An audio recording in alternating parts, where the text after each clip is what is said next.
Tara, sabayan niyo ako mag-practice. Prepare tayo ng bond paper, clipboard. Yan, gamit ko Seamiart sketching pencil. It has 13 pieces of black charcoal pens and 1 white charcoal pen. Gum eraser, stamp pens for blending, brush din for blending. Then ito, electric eraser. Nakita ko siya sa mga YouTuber na artist. So, try ko din. Para sa grade po pala, kahit ordinary pencil lang. Tsaka school eraser. Ayan, ready na tayo. If your tools are ready, you download the app Grid Maker for drawing para sa reference picture mo. Mas maganda po yung may white icon. Ayan. Very accurate po ang squares niya. Ang ratio ng squares. Then, yung number of rows and number of columns, gawin mo po siya sa bond paper mo. Then, isip mo na siya para sa gallery mo na lang siya titignan. You can open the photo and zoom in and zoom out for the more accurate drawing. So, ayan. Nagsimula na ako mag-sketching. Mali ako dito, guys, kasi inuna ko yung cup. Kasi sabi ng kuya ko, dapat nauna daw yung face para hindi pa masyadong pagod yung kamay. So, sa sunod na lang ulit na pag-practice. Pero, continue na natin to since nasimulan naman na. Yung draft, gamit ko muna dyan yung 4H na pencil. Tapos, yung shading, gamit ko dyan yung 10B pencil. Yung lighter shadow under the eyes, gamit ko dyan 2B pencil. Pansin nyo guys, medyo hirap pa ako dyan kasi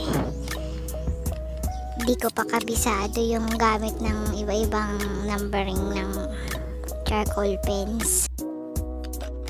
Tsaka sa isang beginner na tulad ko, hindi pa talaga siya accurate ang mga details. Pero at least nag-try po tayo. Next attempt po, since naturoan na tayo ng Portrait Pro ng brother ko. So, nakatutok na tayo sa face.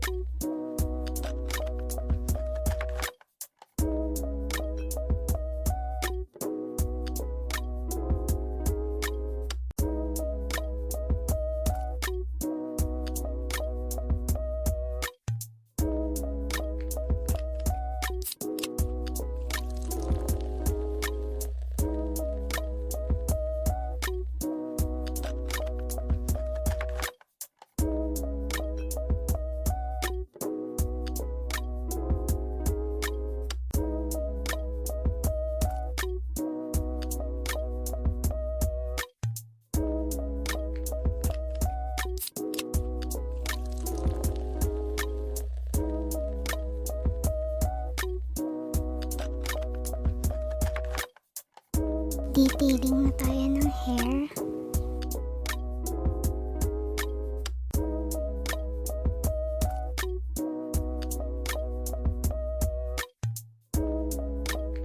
Ayan, gagamitin na natin yung electric eraser. Akala ko isasaksak siya, yun pala dalawang AAA battery lang naman pala gamit niya.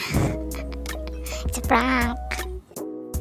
Sulit naman siya sa worth 168 pesos. Meron na siyang mga refills.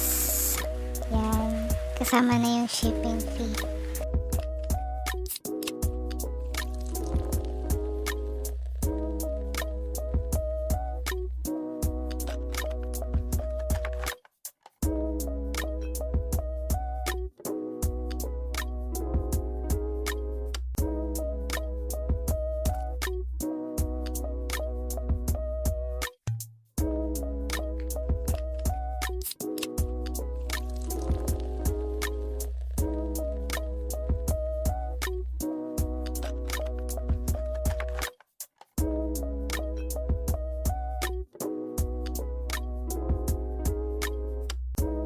Adjustments.